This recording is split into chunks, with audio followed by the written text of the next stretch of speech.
सुनो जी, कब तक हम इस पुराने घर और बूढ़े के लिए पैसे लुटाते रहेंगे? देखो, शहर में फ्लैट की कीमत दिन प्रतिदिन बढ़ती जा रही है।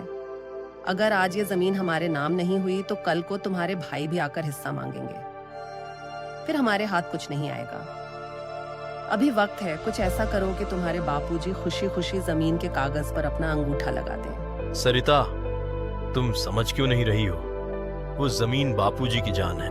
उन्होंने अपनी पूरी जिंदगी की कमाई उस जमीन में लगा दी है। वो कभी भी इसे छोड़ने के लिए तैयार नहीं होंगे। हर इंसान की कोई ना कोई कमजोरी होती है। तुम्हारे बापूजी की भी जरूर कोई कमजोरी होगी। मुझे पता है उनकी कमजोरी तुम हो। अगर तुम चाहो तो सब मुमकिन है। प्यार से नहीं मानेंगे तो थोड़ा दिमाग लगाओ। देखो, तुम 4 दिन उनकी खूब सेवा करो।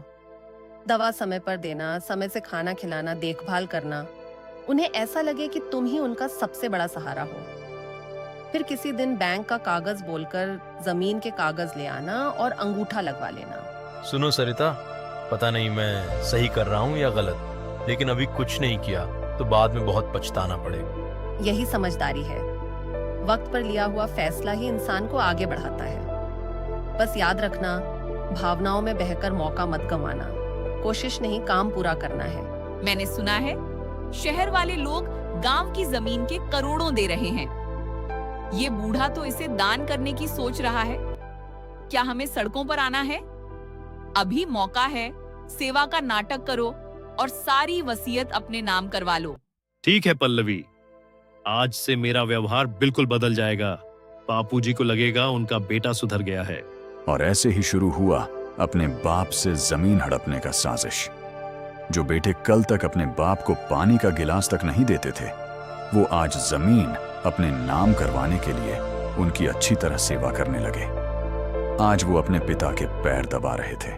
बापूजी, आप आराम करो, आपके कष्ट अब मेरे हैं। दूसरी तरफ राजू अपने बाप के लिए नई धोती लाया था।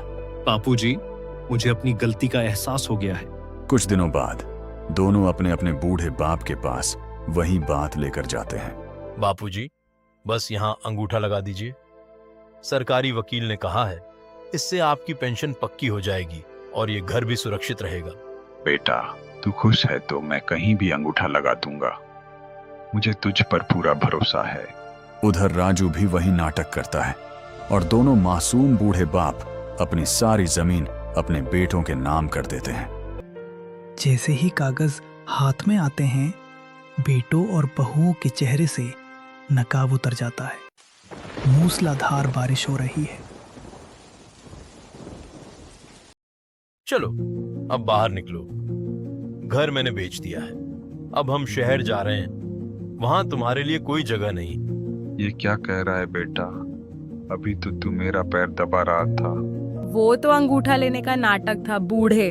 अब जाओ, कहीं भी जियो या मरो। अपनी लाठी उठाओ और निकलो। मेरी घरवाली को तुम्हारी खांसी से घिन आती है। ये घर अब हमारा है। इस तूफान में कहाँ जाऊंगा बेटा? सड़क पर जाओ या श्मशान में, हमें क्या। दोनों बूढ़े बाप बारिश में भीगते हुए गांव के बाहर एक पुराने बरगद के पेड़ के पास पहुंचते हैं। हरिया, तुम यहाँ इस हालत में? जिसे अपना खून समझा था उसी ने धोखा दे दिया। मेरे बेटे ने मुझे सड़क पर फेंक दिया।